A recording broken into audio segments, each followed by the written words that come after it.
Eu sou atriz, sou cantora, tenho um trabalho forte voltado para o corpo consciente, expressividade corporal, dança.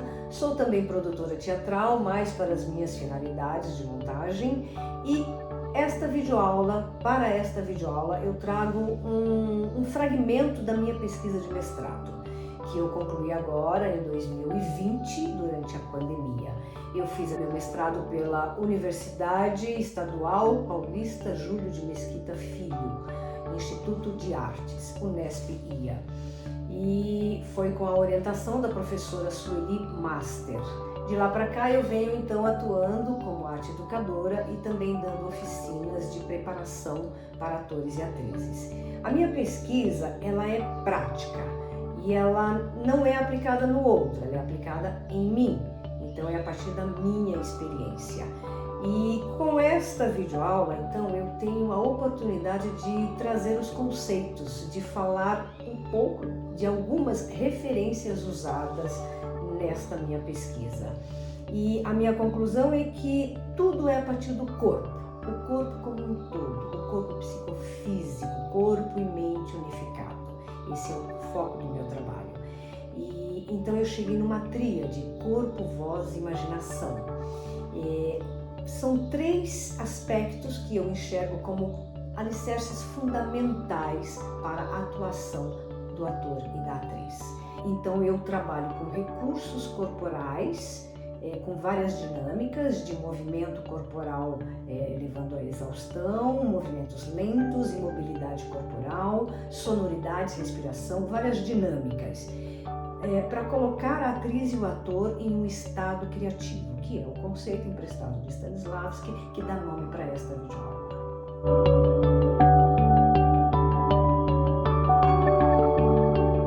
Quem foi Konstantin Stanislavski? Stanislavski é muito conhecido, na internet você vai encontrar muitas informações.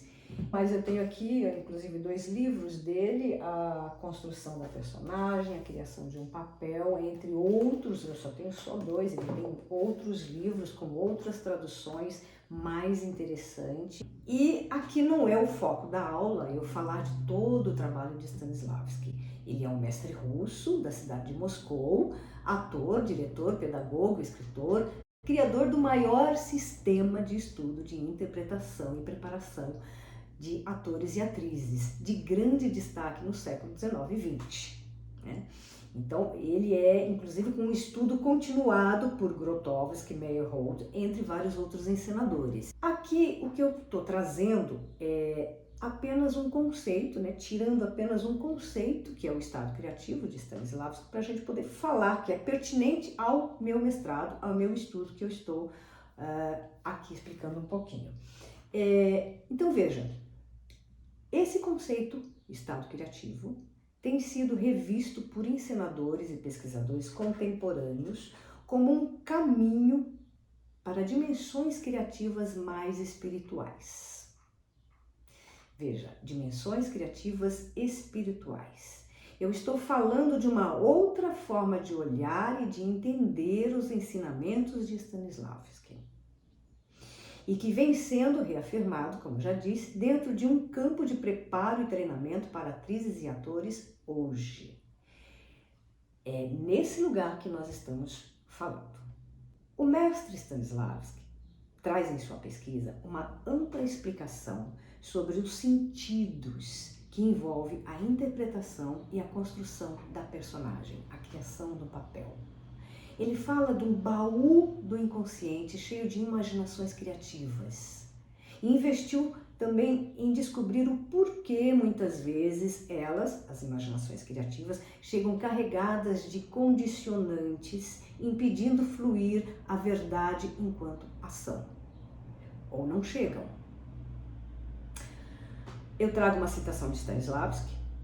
Quando o ator tem a técnica do estado criador interno, esse estado de eu sou, quando tem a verdadeira sensação de um objeto de atenção animado, podendo mover-se entre os fantasmas da sua imaginação e comunicar-se com eles, será capaz de dar vida às circunstâncias externas e internas. de insuflar num papel um espírito vivo. Então veja, nós estamos falando do Stanislavski, que tem um trabalho externo que é bastante conhecido, que é exatamente a criação de um papel, como é criado esse personagem, como ele, no sentido externo, ou seja, como ele se veste, como ele se comporta, ele usa bengala, como é o corpo dele. E tem também um trabalho interno, que esse é o aspecto importante que eu estou trazendo agora. Então, ele faz referência a uma certa técnica para acessar um estado criador interno e que estabelece um estado eu sou, criativo, para o qual compreendemos ser uma espécie de investigação para um auto se conhecer, antes de vestir plenamente a personagem. Eu trago também referência do professor Cassiano Sidolquilice, que é professor da Unicamp, nas artes cênicas para a teoria do teatro e da performance. Também na internet vocês encontram bastante informação sobre o professor. Ele tem aqui, por exemplo, eu trago 2 livros dele que eu usei na minha pesquisa, Antônio Artaud, Teatro Ritual, e ele tem esse aqui que eu usei muito na minha pesquisa. É muito especial esse livro para os aspectos abordados pela minha pesquisa. Então, esse livro, O Ator Performer e as Poéticas da Transformação de Si. Então, o professor, ele tem uma pesquisa, ele pesquisa relações entre teatro e performance, processos de treinamento e criação do artista, envolvendo práticas contemplativas e tradições orientais como o teatro no. Então, ele está voltado para essa pesquisa, para essa investigação do trabalho do ator sobre si mesmo. Por isso, eu trago ele para essa abordagem. Ele imprime muita clareza na escrita. Esse livro ele foi muito especial para mim porque me ajudou a entender a minha própria pesquisa, né? Ele é muito claro na escrita, ele tem uma habilidade de formular frases e palavras que nos ajudam a entender o subjetivo, os aspectos invisíveis. Falar num estado psicofísico propício à criação significava abordar o ofício do ator numa perspectiva ampla, envolvendo a mobilização de um poder ser criativo, do homem que se realizaria no palco. Então, podemos compreender que o termo eu sou, na citação de Stanislavski, pode estar associado a um processo que acessa um estado psicofísico para ampliar o conhecimento de si mesmo como artista para desenvolver a atuação. Significa reconhecer em si mesmo os impulsos, as alavancas internas que te movem para a ação, para a criação cênica. O professor Quilice usa uma citação de Stanislavski para demonstrar isso. Continuando minhas observações posteriores sobre mim e os outros, compreendi, isto é, senti, que a criação é, acima de tudo, a plena concentração de toda a natureza espiritual e física. Abrange não só a visão e a audição, mas todos os 5 sentidos do homem. Abrange, ademais, o corpo, o pensamento, a mente, a vontade, o sentimento, a memória e a imaginação.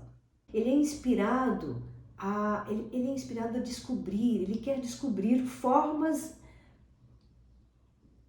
invisíveis que movem a alma de um ator. Quais são essas formas invisíveis que movem a alma de um ator? E o aspecto físico, estar com todos esses sentidos aflorados e todos esses aspectos sensibilizados, acordados, é estar em um estado criativo. Então, isso é o estudo sobre si mesmo. Na visão do professor Quilice, o estudo sobre si mesmo está para além do estado criativo, citando inclusive e em especial Grotowski, para os desdobramentos dos estudos de Grotowski que vai chegar nos cantos, que nós vamos ver daqui a pouco. Eu trago uma outra citação do professor Quilice. A arte do performer torna-se, ao invés disso, estado criativo, um veículo para algo maior, uma transformação profunda do sujeito, dos seus modos de perceber e agir. Nesta reviravolta, o trabalho do artista sobre si passa a ser o foco principal da pesquisa. Nesse estudo mais aprofundado do sujeito, do ser que é artista, chegamos no reconhecimento da inspiração, da relação alquímica da transmutação, do espiritual em Stanislavski. Esse reconhecimento ganha ênfase nos estudos de Mark Olsen, um outro pesquisador, ensinador, que eu trago aqui também para referenciar. Mark Olsen é ator, professor e autor canadense. O livro dele é um livro que foi também muito utilizado por mim, é um livro que me chegou assim num momento maravilhoso, ele me deixou muito confortável, ele respondeu muitas minhas dúvidas. As Máscaras Mutáveis do Buda Dourado, ensaios sobre a dimensão espiritual da interpretação. Ele inclusive cita no livro que ele foi movido a escrever esse livro a partir de duas perguntas que eu vou relatar aqui.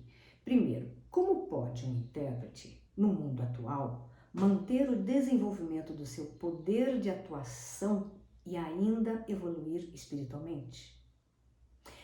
2. Como é possível tornar o treinamento do ator parte integrante do desenvolvimento espiritual? Nesse livro, ele pesquisou vários encenadores, continuadores dos estudos de Stanislavski, mas foi em Stanislavski que ele encontrou um sentido espiritual, dimensões cósmicas e canalização de saberes no trabalho da interpretação. Ele faz uma forte defesa de Stanislavski, sobre os estudos pedagógicos do mestre Stanislavski, porque esses estudos foram sempre associados a um naturalismo seco e tipicamente não espiritual. E aí eu trago uma citação do Olsen. É a obra de Stanislavski, no entanto, que me parece ser a influência mais profunda no ator ocidental, particularmente em termos de aperfeiçoamento espiritual. É muito interessante que nesse livro, capítulo onde Olsen fala de Stanislavski, ele nomeia como o realista místico. Bem interessante. Nesse livro, então, Olsen diz que ele acredita que estamos em meio a uma volta do olhar aos impulsos espirituais que se encontram por trás de toda uma vida de trabalho de Stanislavski, que é esse o lugar que nós estamos falando aqui. Esse lugar mais subjetivo, mais sensível, mais sutil. Stanislavski foi muito além de um processo naturalista de interpretação. Nas suas palavras ainda, Stanislavski foi mais místico e espiritual do que se possa conceber. E é interessante também que ele traz nesse livro uma comparação,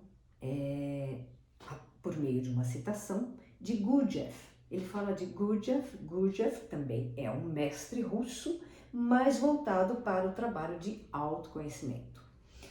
Olsen fala que as pesquisas de Stanislavski, voltadas para o estudo de si, é possível encontrar uma das ferramentas mais difundidas e usadas em quase todas as disciplinas espirituais. No caso, por exemplo, Gurdjieff, que é a autoobservação.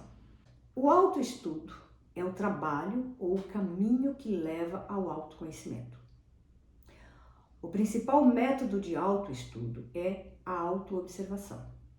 Sem a correta autoobservação aplicada, um homem jamais entenderá a conexão e a correlação entre as várias funções de sua máquina, corpo.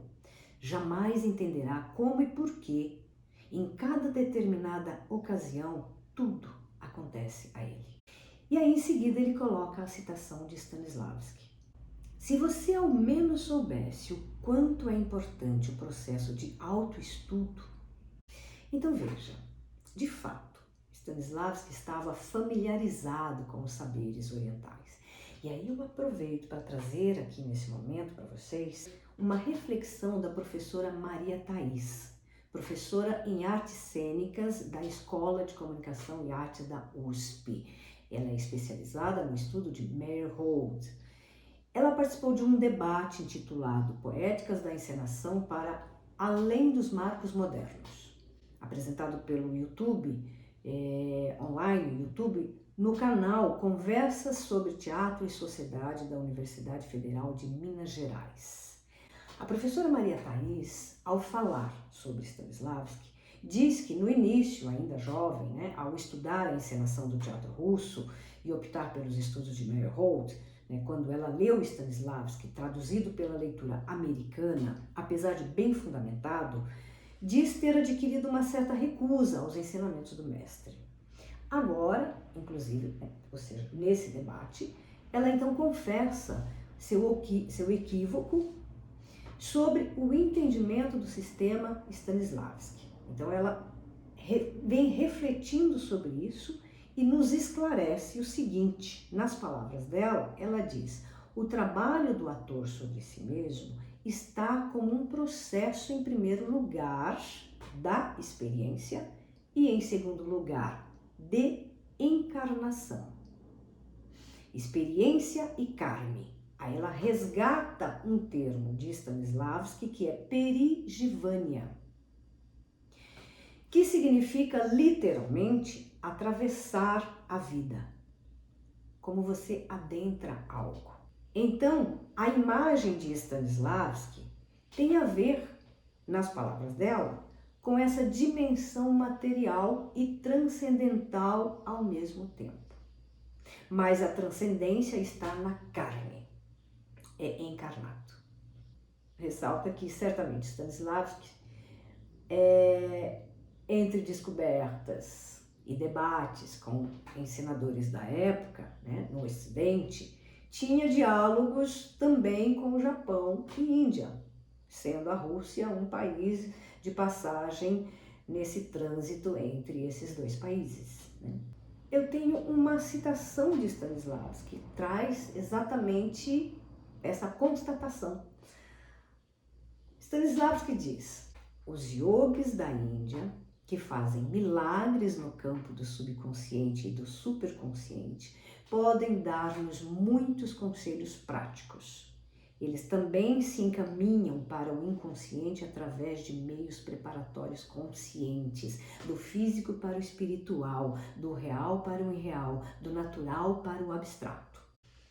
Então, assim, constatando que Stanislavski tem um trabalho bastante aprofundado nesse lugar mais subjetivo, nesses aspectos mais invisíveis, que é uma sabedoria oriental. E aí a gente pode então chegar nos aspectos de pesquisa do encenador Jerzy Grotowski, que também vocês podem encontrar muitas informações na internet. Ele tem um trabalho focado no preparo físico do ator e da atriz, principalmente na primeira fase dele, que ele vai para a preparação na exaustão física, e é um trabalho onde ele quer quebrar as tensões, os nós de tensões, as formatações carregadas nesse corpo, sedimentadas nesse corpo, ou formatos de modismo, ou de um corpo de academia, de um treinamento. Então ele quer quebrar com tudo isso que ele chama de via negativa, para que o ator e a atriz atinja a essência do seu próprio ser. Aí ele vai para um teatro que ele chama de parateatral, que já contém aspectos da performance, e chega no conceito então da arte como veículo. E ele já está em Pontedera, no Work Center of Jerzy Grotowski, onde o trabalho é desenvolvido como actions nos cantos, a partir de cantos caribenhos, por exemplo. E depois da morte de Grotowski, o estudo é continuado por Thomas Richard e Mário Biagini. A professora Tatiana Mota Lima, também pesquisadora dos estudos de Grotowski, ela diz o seguinte: Grotowski dizia que o conteúdo da arte como veículo materializado nos cantos e nas ações das actions era a verticalidade. Então, Tatiana Mota Lima traça uma relação deste conteúdo com energias densas e sutis de um corpo canal da atuante. Esse é um trabalho que também vai ser desenvolvido, uma pesquisa que vai ser desenvolvida também pelo professor Cassiano Cido Quilice. Ele tem um artigo que também fala sobre essa verticalização.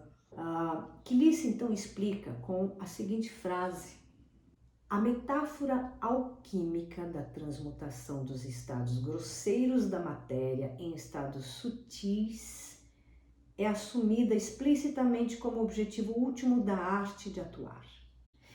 Então veja, nós estamos falando desse sutil, desse invisível, né, que é o ato de atuar, que é estar conectado com essa energia criativa, né, que não pode romper. Como é que é esse estado de contínuo? Precisamos lembrar que a noção de arte espiritual, que estamos falando em Stanislavski, e depois desenvolvida por Grotowski, sempre foi negada para ambos, por alguns pesquisadores. E também os ensinadores e diretores Thomas Richard e Biagini evitam os termos espiritualidade e ou sagrado. E nós podemos entender que há uma preocupação em evitar a má interpretação destes termos, para que não vá para um caminho religioso. E é importante que isto fique claro, não estamos falando de religião. Estamos falando de práticas corporais que atuam no campo de percepção e consciência de si mesmo, para seus estados sensíveis e criativos. E aí nós chegamos então num trabalho de pesquisa também trazendo aqui a professora Nara Kaiserman, que é professora da Unirio, Universidade Federal do Estado do Rio de Janeiro, e a pesquisa dela está centrada em ator como canal entre terra e cosmo, na intersecção entre teatro e espiritualidade. Então, a professora Nara Kaiserman, ela tem uma fala mais direta, né, nesses aspectos espirituais. Ela está bastante voltada às práticas contemplativas, ao estudo dos cantos de Grotowski. E essa ideia bastante clara da professora Nara Kaiserman, né, de ator como canal entre terra e cosmo. Eu vejo nas concepções de Grotowski, né, o seu conceito de a arte como veículo. Nesse sentido, somos todos atrizes e atores como veículo. Uma espécie de canalização da arte de atuar e cantar que ocorre por meio do atuante. Para mim, é estar em estado criativo. Isso é estar em estado criativo.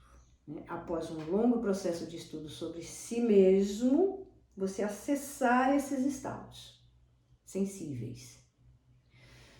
O ator e a atriz que adquire, então, esse centramento, consciência de si, do outro e do todo, consciência ética, está pronto para colocar sua voz no palco. Esse é também o lugar do ator performer, porque o performer que adquire esse centramento, esse acesso à sua essência, ele então dá voz ao seu pensamento, à sua fala no palco. Ele cria a partir de si mesmo. Tenho desenvolvido agora esse trabalho para alguns grupos de teatro, alguns grupos de atores iniciantes, e é muito interessante como ele é eficaz no trabalho para o iniciante. Eu digo é necessário, porque o ator, quando ele está começando, ele está iniciando o estudo com o teatro, muitas vezes ele não tem ainda consciência do seu próprio corpo em cena. Ele não sabe caminhar em cena. Então ele precisa voltar-se a si mesmo, observar-se, né? Ser dono do teu corpo, entender o teu corpo, os processos do teu corpo. A gente está vivendo um momento muito acelerado, uma sociedade acelerada, e o ator está muito lá fora, no modismo, com uma formatação de um corpo de academia, de um corpo que não responde, de um corpo travado. Então, esse trabalho de várias dinâmicas, né? Não só eu tenho assim, eu coloco o corpo no estado criativo para depois entrar com técnicas teatrais. Então, esse corpo precisa estar perceptivo, né? Aberto para poder acessar as técnicas teatrais. E aí sim, ele vai então apreendendo, entendendo essa dinâmica do seu próprio corpo. E eu vou mostrar agora aqui um trechinho do vídeo que eu apliquei um pouco desse treinamento na companhia Triptal de teatro, que é de direção do André Garoli, que é o projeto Travessia Brasil, pelo Fomento de Teatro.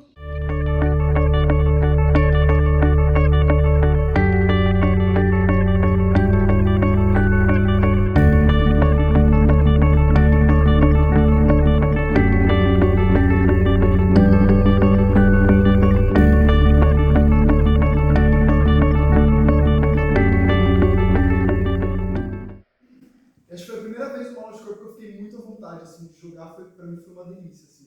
De suar, tava uma delícia, assim. E acho que talvez por esse exercício primeiro da exaustão, assim, que algum momento você abandona a racionalidade e fala, vamos embora. E vai, assim, nossa, foi muito do caralho pra mim. Eu quero dizer que, assim como eu trouxe conceitos, reflexões de encenadores e pesquisadores que tiveram seus estudos apoiados na sabedoria oriental, nas práticas contemplativas e meditativas, eu também desenvolvi meu mestrado apoiada, tendo como origem de estudo a meditação, no caso a meditação ativa de Osho.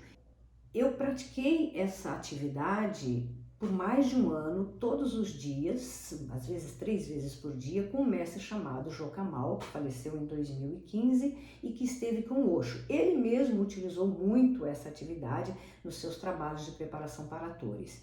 Contudo, hoje eu me descolo dessa origem de estudo, trazendo toda essa experiência, essa bagagem, essa experiência no corpo para um lugar, né, levando para o campo da atuação, né, para essa nova formatação que eu venho nomeando de corpo, voz e imaginação para o processo criativo e de preparo da atriz e do ator. Eu trago então, para fechar, trago 2 citações do Osho, que é muito especial e pertinente ao que nós acabamos de falar. A alma só aparece quando o artista desaparece pela fusão com a sua arte. Ele deixa de estar separado dela. Alguma força desconhecida a criou por meio dele. Ele sabe que foi possuído. Essa tem sido a experiência através das eras de todos os artistas realmente grandiosos. A sensação de ser possuído. Quanto maior o artista, mais clara se torna essa sensação. E uma outra citação que é pertinente também o que nós estávamos falando sobre as reflexões da Nara Kaiserman, que é o ator canal, principalmente voltado para o canto. Teu corpo é tal e qual um bambu, oco por dentro.